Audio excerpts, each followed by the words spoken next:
วัสดีค่ะสวัสดีเสาร์วันพฤหัสนะคะ วันพฤหัสที่2 กรกฎาคม69ตำล่าว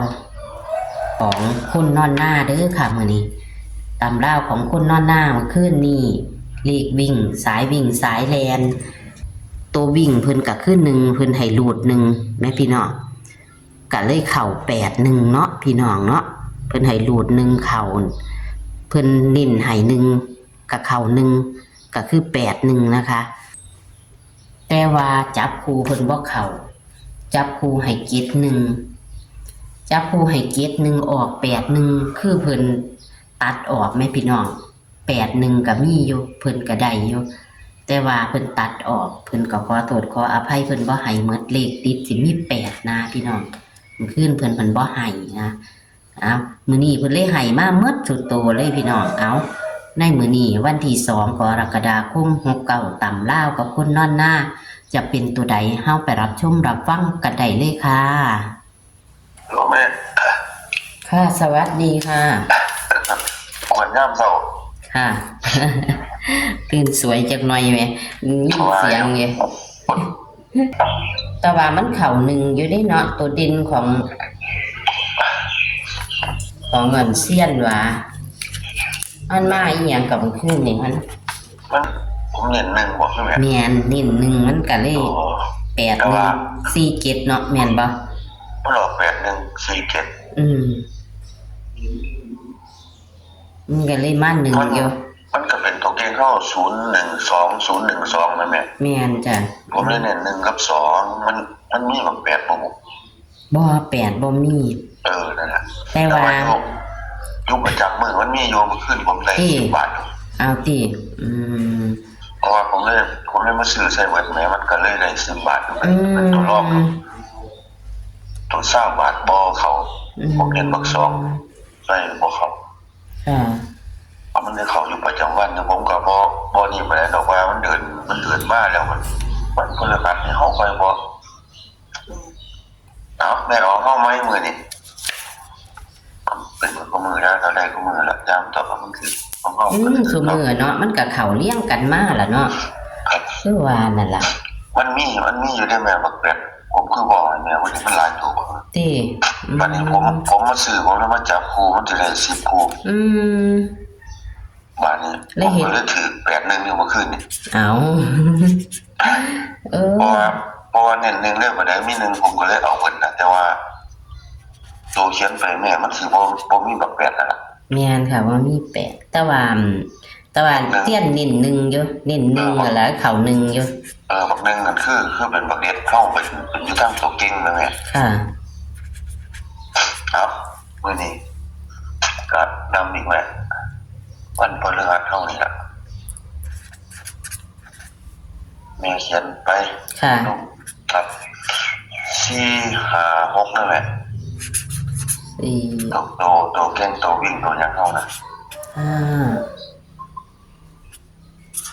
4 5 6ครับ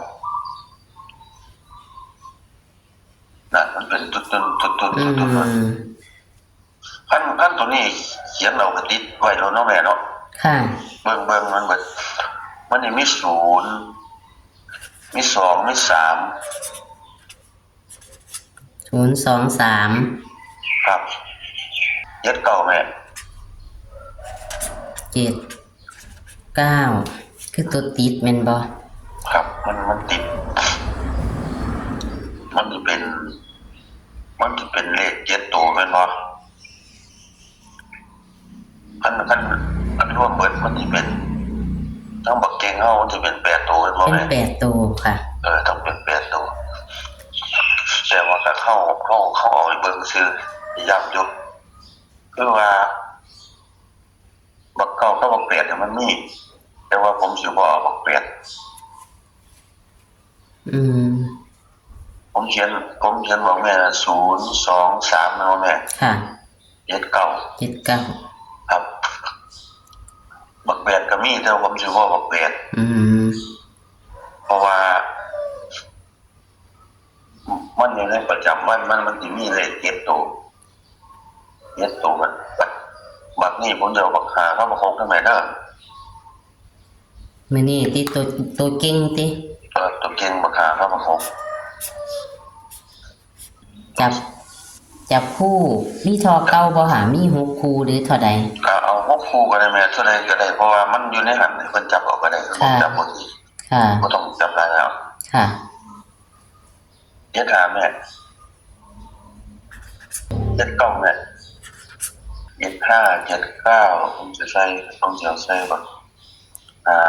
มันก็สิมีมันมีแค่นี้ได้ไหมถ้าเอาตัวเก่านะเอาแปลหาซะ อืม มันเป็นตัวเก่าเอาแปลหาโอ้ยตรงมามันก็หมดแล้ว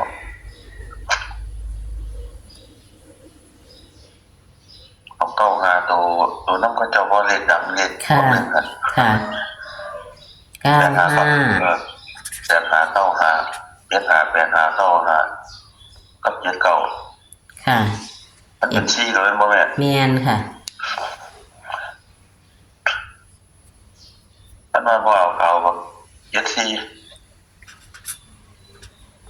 เอาไว้โลดค่ะ มันมาได้ เอาไว้โลดมันมาตรงเก่าๆแปลกๆตลอดอยู่แล้วล่ะ ค่ะ ดอก83มันยังบ่ออก81เนาะ แม่นค่ะ แต่คนบ่ใหญ่นี่เอาเลยบ่ถึกเอาบ่ออก8ได้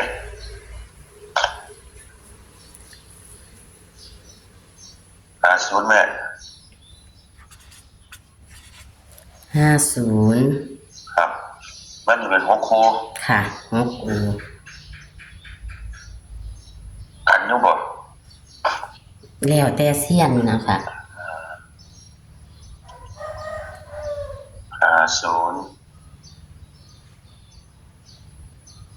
60ก็บ่ทันนะเสร็จมันก็บ่เอาเท่านั้นแหละแม่ ค่ะ ก็บ่เท่ากันนะเพราะว่าตัวประกบอยู่หันเฮาเขียนให้เพิ่นหลายแล้ว ให้เพิ่นไปประกบเอา ว่ามันอยู่หันก็เคยเน้นๆผมมั่นใจนะบอก ค่ะ บอกมันตั้งโลด บัดนี้เฮาก็ขอสรุปเนาะค่ะบัดนี้ ครับครับ เนี่ยครับ แม่ก็เบิ่งตัวได้ติดราคาเด้อ เอาติดบังหาติค่ะ ครับติดราคามีราคาละ7หาละเน้น ค่ะ ๆตัววิ่งเท่ากันตาม7หา 7 แม่นบ่ค่ะ ครับ 50นี่เน้นบ่ค่ะ เน้น7หาละ โอ้ ตัดตัวเดียว แต่ตัวเดียวนี่คือตัวนี้เนาะเน้นๆคือ75 7หาละ ค่ะ มันอยู่ไกลละ74 7หามันสิกลับกันอยู่ไกลแล้วแต่8 3 8 1มันยังมาพี่เนาะ ค่ะ ขนาดว่างบ่บอก8แล้ว ตัววิ่งตัวดิ้นนี่ก็คือ5กับ ว่าตามหลักก็คือว่าเน้นหาแล้วไง 6ค่ะ ครับมันอยู่มาใส่บักซีบักเย็ดเข้าเลยล่ะเพราะมันเป็นตัวเก่าเนาะแม่เนาะ คันเพิ่นบ่มักที่จับให้ก็ให้เพิ่นจับเอาเนาะเพราะว่าตัวติดมันมี เพราะว่า มีหลายตัวครับเอาให้วัดสุดแล้ว ค่ะ อันนี้คือให้เบิดสุดแม่นบ่ค่ะ ให้วัดสุดแล้วพอกักแล้ว เพราะว่ามันขึ้นนี่กักไว้8 นี่คือนี่มันมีอยู่แต่เอาออกไปซื้อเพราะว่ามันเดินมานี่ก็เลยผมมาแล้ว มันเลยเข้า81 ครับ เจ็ดหนึ่งนี่แม่เนาะ71เนี่ยก็จับให้ตัวนิ่นซ้ำออก81 เอาไปนิดนึงอยู่ ค่ะ มัน แต่ว่านิ่นถืออยู่เอาก็สิขอบคุณเซียนเด้อค่ะ ครับ ค่ะขอบคุณค่ะ เขาเดินไปคือเก่าแล้วเรียกไงเดี๋ยวผมก็เงินเมืองอีกก่อน ค่ะค่ะ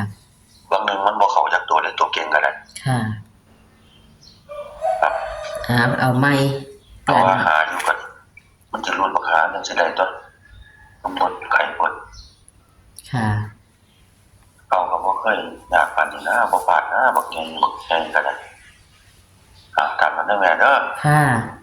ขอบคุณครับ ค่ะขอบคุณเช่นกันค่ะ สวัสดีค่ะ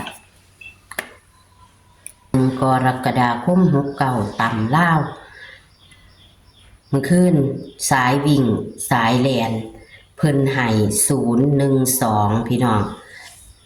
เพิ่นเน้นที่1เด้อพี่น้องเข่าค่ะ สายวิ่งสายแลนเพิ่นสายรูดบ่ผิดหวังนะคะ พี่น้องให้หนึ่ง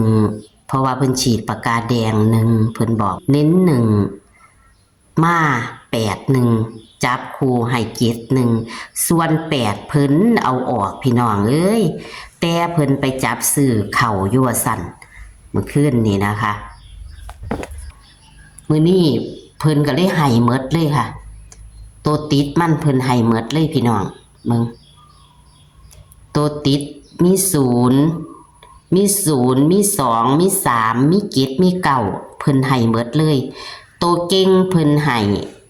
4 5 6เพิ่นให้4 5 6เพิ่นก็เลยเน้นเน้นก็คือ5กับ6แต่ว่าตัวเน้นที่สุดก็คือ5ล่ะพี่น้องเน้นที่สุดคือ5เด้อค่ะจับคู่มี6หางค่ะพี่น้องจับคู่6หาง75 79 85 95 74 50นี่ค่ะแคปหน้าจอค่ะแคปหน้าจอ